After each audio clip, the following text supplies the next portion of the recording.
the 4th week. So we have started off with knowing what is disaster, uh, filling us up with the Word of God, and now we have come to the 4th week. So what is the 4th week? Okay, if let's say we are all equipped and God is telling, let's say God is telling me, Jessica, go to Nepal. Okay, if God says that to me, what am I going to answer? Okay, let's say I answer okay.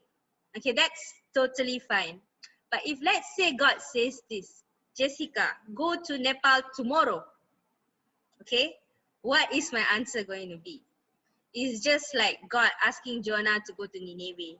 First, I must make sure I go to the right place. But it's tomorrow. What am I going to do? How am I going to pack my bag? Which bag am I going to choose? The big one, the small one? How many clothes do I need? Morning, afternoon, night, pajamas, face wash, moisturizer, face cream, 3 pairs of shoes, sandals. What do I need? So it's a very difficult thing for me. So the first session will be on the GoBag. So what is the GoBag? Are we prepared? What's inside a GoBag? How big is a GoBag? So this is Pastor Darren's toy room. He calls it as his toy room. So you look at how many bags he has. Which bag are we going to choose? So probably I might choose this bag.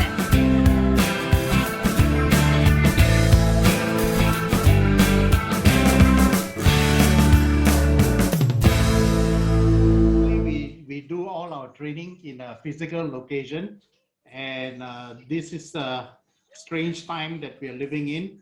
And so tonight, I hope you don't mind, I'm doing this less of kind of like PowerPoint, and I'm trying to do this without so much of lecture style, but I hope that you can interact as I show you what a GoBag is all about. So, of course, GoBag is basically, the idea of GoBag is basically for preparation. It's basically for preparedness during an emergency situation. And so when you talk about emergency, is not actually for prolonged period. So this is a room that my wife says my storeroom, but it has some things that I use, I pack, and some things are always ready for in case of anything for us to just go very quickly. So tonight I'm going to share with you the idea of a GoBag. So the GoBag is not so much for long-term missions. It is not so much for deployment, but more focused on emergency. Say, for example, if something like a typhoon is about to hit in a week's time, and if you get a notification to evacuate an area, what do you go with? So GoBag is designed for that purpose. Or let's say earthquake or flooding, in the middle of the night. What do you grab to live with to go to safety? GoBag can be also for when you go to a certain place and there's danger. So it will be a temporary, you carry some of the temporary needs, things that is helpful for keeping yourself well for temporary. So I have a number of bags here with me. So you look at sizes of bags. So some people say, what kind of bags do you need? So it all depends on what you want to do with your go bag. So generally go bags are designed for three days, 72 hours, carry something for 72 hours for emergency purpose, maybe can be stretched 1 week, 2 weeks, but hopefully by that time you will be relieved of all your sufferings by people coming to aid you.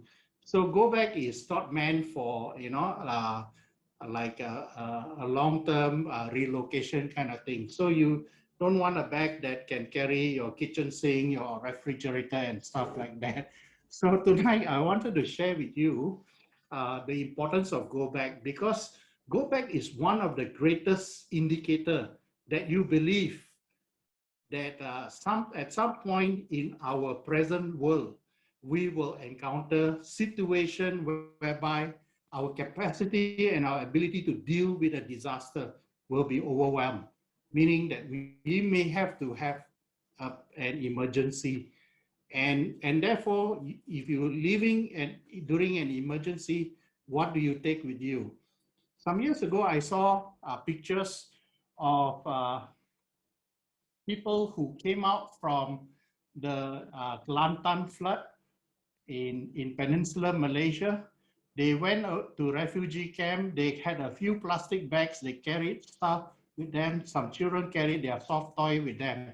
That's about all that they left with. And when they arrive, it is very uncomfortable for the period of time that they are in evacuation center. And again, we see situations like that in some of the refugee camps. So, so because of that, we actually at IDRN, we actually train communities to begin to think about preparing for an emergency. What should you have for your emergency? And some of the things that I show you tonight may not necessarily be something that you want to get, because what I have acquired over a period of maybe 10 years are things that initially I bought budget stuff, but they didn't work.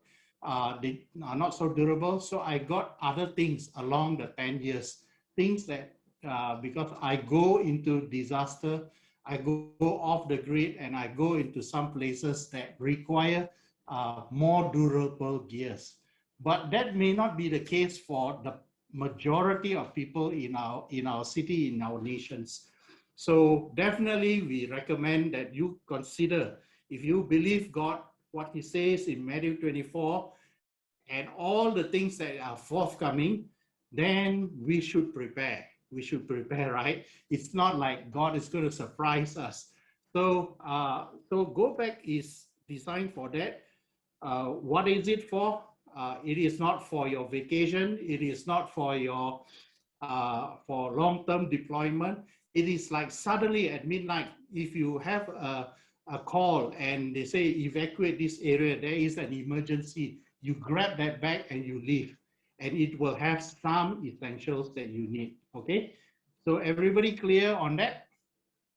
Any questions so far? If you have any questions, you can personally message Jessica, or you can just unmute and ask if your background is not too noisy. So I will try to clarify and hope that this is a process of us learning together. So generally, because GoBag is meant for a short emergency, I have over the years look at different sizes of bags, and I find that the size that is ideal is between 30 liters to 40 liters, meaning something of this size is enough. Is enough. Something of this size. This is a backpack that can pack up to 40 liters. It is more than enough. It's more than enough. And I sometimes travel with different bags into different areas. I sometimes travel with military backpack if the conditions there are very rough. So different ones will have different type of backpacks. So do you want a GoBag in the middle of the night this size? You know, by the time you load it up, and you tend to carry more because it has huge capacity. And I don't, I think for some people, maybe uh, uh, the bag is bigger than them physically. So it will be too tough to just haul around, right? So my recommendation for GoBag is carry something that is, if possible, as light as possible. So try not to bring your entire fridge, your entire kitchen, your entire closet with you. Okay, what do we need in a GoBag? The GoBag, again, there are many types of GoBag, but primarily these are designed for emergency purpose only, in case of an emergency. So there are different types of emergency bags. There are emergency bags for the general population leaving a particular area. Then there are go bags that's designed for vehicles. We call it vehicle bug out bag. In some places, it is good to have something in your vehicle in case it breaks down and you are like 300 kilometers away from the nearest population. So these are situations whereby we consider vehicle bug out is important.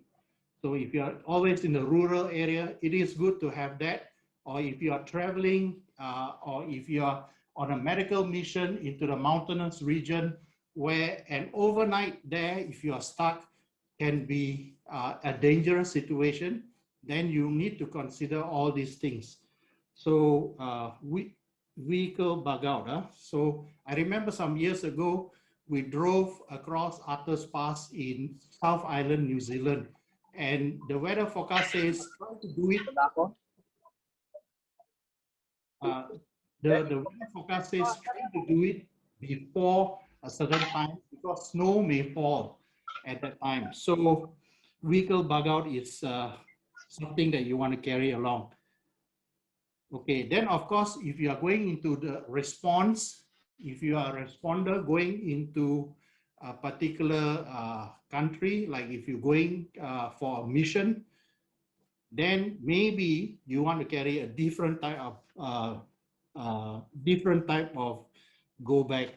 So prepare, begin to think about what type of bags you want to begin your first bag. It will not be your last bag. So uh, so what do you want to bring with you in this particular go bag? So Jessica gave a list of things. I think women needs a little bit more expanded, the list. But during emergency, I encourage you to simplify and minimalist so that you don't have this burden of hauling things from one place to another place. So basically, I divided what I want to bring with me for every trip. I divided it into basic three systems. One is self-care. I call it as so that it's easier for you to plan your stuff. Self-care. What do you need for self-care every day? If you go to a place, will it clothing? What do you need to wear? What kind of toiletries you need? Do you need special medication with you? So those are things that you want to carry for a short period of time. And you may not want to carry a jumbo size toothpaste. You might want to carry a smaller pack. You know what I mean? So that you don't have to haul very, very heavy stuff. So system, have a system for your care. Like if you go to the kampong, what do you need in the morning? What do you use? Your clothing, and how do you sleep in the rural, or if you are camping, how do you sleep? Make sure that you can sleep at night, because proper sleep is very important. Or you may not be in the jungle, but you may be stuck in the airport during an emergency, and they say, oh, flights are canceled, we put you on hold, and you have to sleep at the airport for the next 3 days. And this is pretty real. So do you have, and you may not be able to go to a hotel, right after the Padang earthquake, all the hotels are knocked out, and if you don't have friends who can take care of you, or your friend's house is not adequate, you may need a tent for that situation. So self-care. So self-care system, what I have in mind to share with you tonight is that I normally pack I pack clothes in tube if possible. Tubes can easy to arrange. The most you need just maybe up to a month can be carried in small little cubes. Uh, Two sets of everything that is can be easily washed and fast dry. That would be good enough. Your towels, try to get lightweight towels, get extra set of gloves. Maybe if you are a bit spoiled like me, maybe you want to get a pair of waterproof socks that will help in muddy conditions and flood situations. And a good rain jacket is always very helpful in uh, especially under torrential downpours. So some of these things you can begin to put together. You may already have them. So putting them into cubes, easy. You toss them into a bag. You can pass them around, recycle them.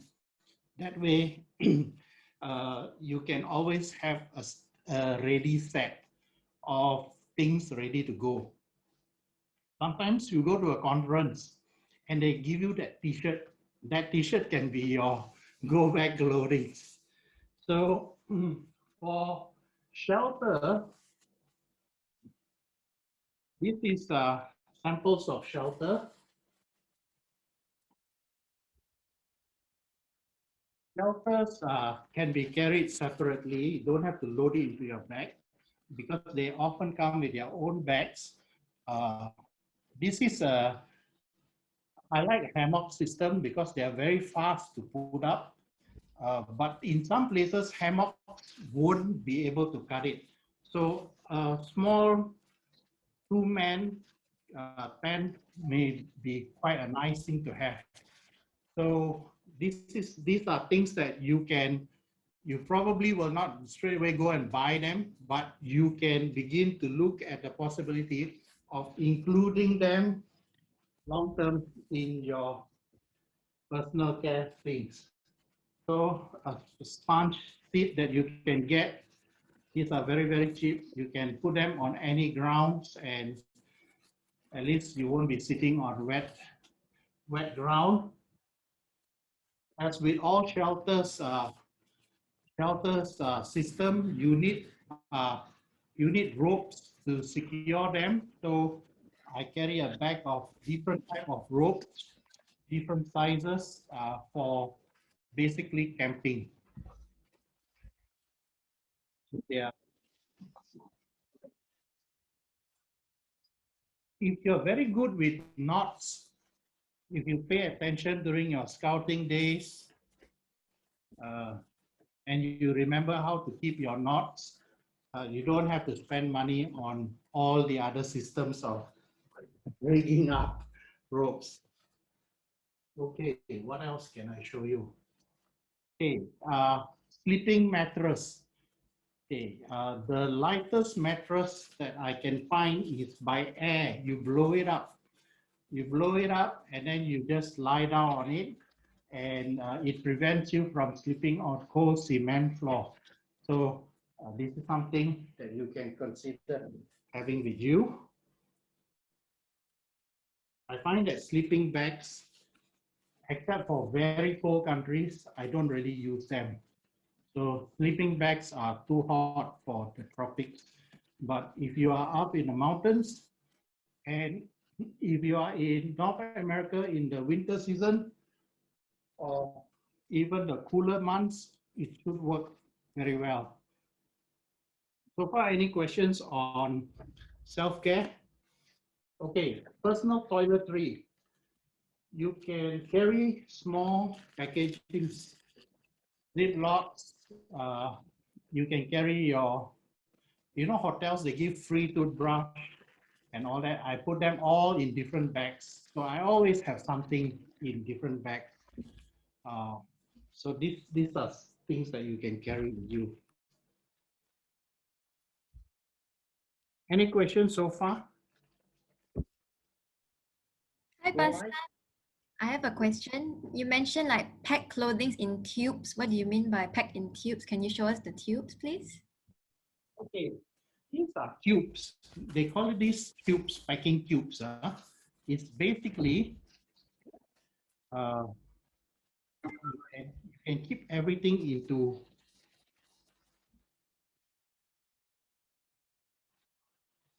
It's a small little tube. Okay, thanks. So travel towels, you can buy the lightweight ones, quick dry, lightweight. Don't use the regular towel because they take a long time to dry and they take up a lot of space. So, so packing tubes, you can actually squeeze a lot more into it. Just zip them up and then you can actually store them very easily. So does that help? Oh yes, thank you very much. Okay, the other thing about packing tube is that you can get them from, you don't have to go for very expensive ones. You can get them in sets from places. Try to look for Daiso, for uh, Muji and stuff like that, or go online and buy them. They are inexpensive, lightweight, easy to organize your clothing, and they are not, I mean, easy to take out from your luggage. When if you have to move tonight, you can just take it with you. So, so I find that helpful, you know.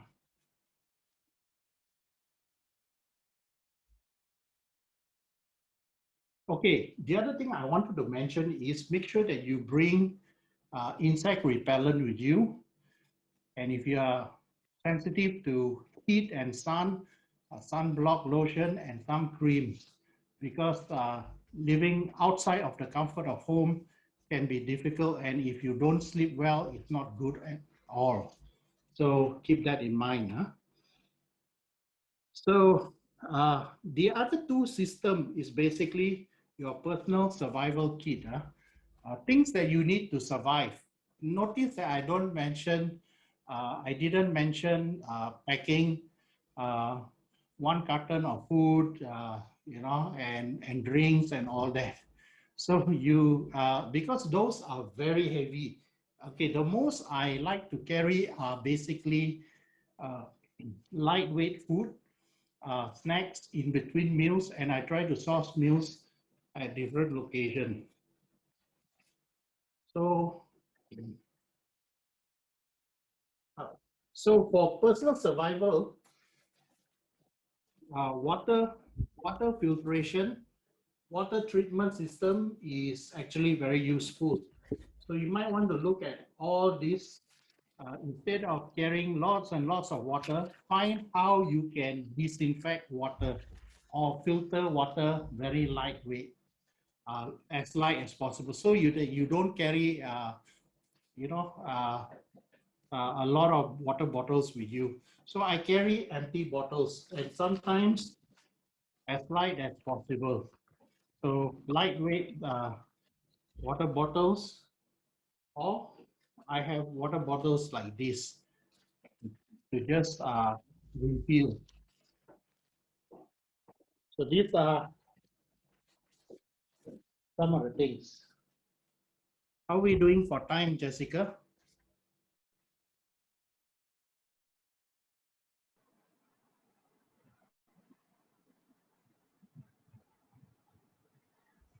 It's 8:10 now. We have time till 8:20, so another 10 minutes.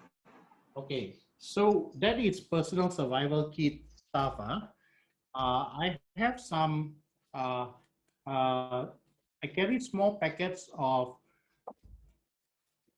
clothes detergent and small springs for basically hanging clothes.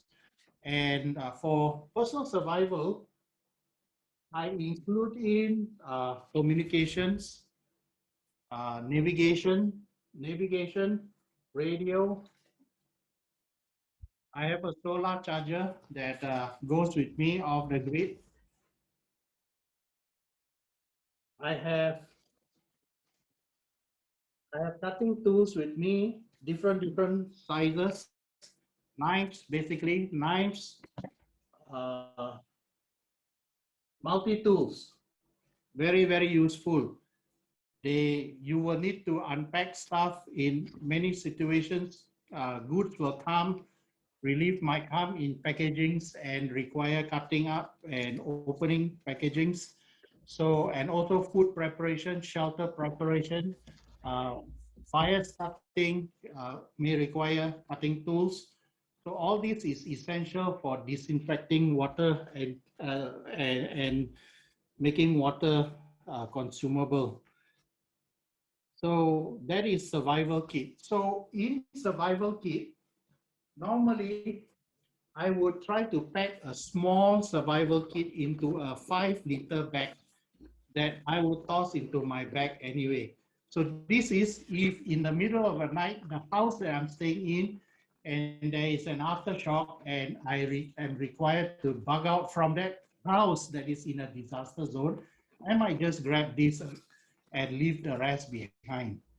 So that is the philosophy of that. So other tools that I might carry with me are radio, ham radio, or small walkie-talkie. I have portable, I have portable stove with me that I may carry with me depending on where I go to. But generally, if you know how to use water, uh, firewood, uh, generally you don't need stove. Okay, stove requires fuel. A good compass is always helpful to have because it gives you a sense of direction where you're going. Okay, the last thing that I want to talk about in the GoBag system is your first aid kit. Okay, your first aid kit can be something like this, or it can be something that you assemble differently. It can be a mini first aid kit, which you only put in some medicines that you know does not require prescription or your prescription medicine, but not a lot of them. Small packs that is easy to carry. So I guess that's about all. I have different sizes of first aid kit that I have accumulated over the years, different things, but I never seem to have used all of them. So I carry some of them, some I don't. I find that I don't use them, so I tend to leave them behind unless I'm traveling with big groups. So yeah, that is the go bag. Okay, so what type of go bag style do you want to assemble for yourself based on these three things? You're carrying things to take care of yourself, uh, basically self-care, your survival in case in that emergency there is further escalation and you need to bug out from that location, and your first aid kit. Your first aid kit. Now, no need to carry a very elaborate first aid kit if you don't know how to use it.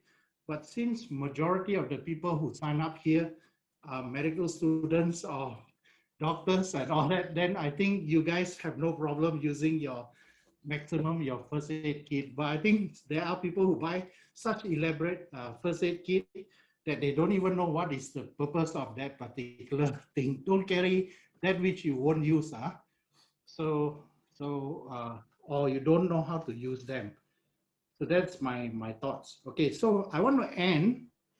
We got 5 minutes. Pastor, we have question. Sorry, We have I want to question. end by just let me end, then we'll take the questions. Okay, I want to end by saying that there are two kinds of approach in GoBag. Some people have GoBags that look like very military, very tactical.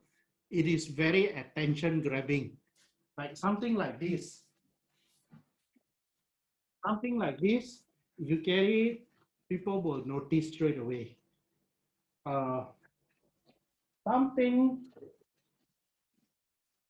something that is more common and everyone is carrying, something that blend in with the population, tends to be less noticed. So there are two different thoughts about it.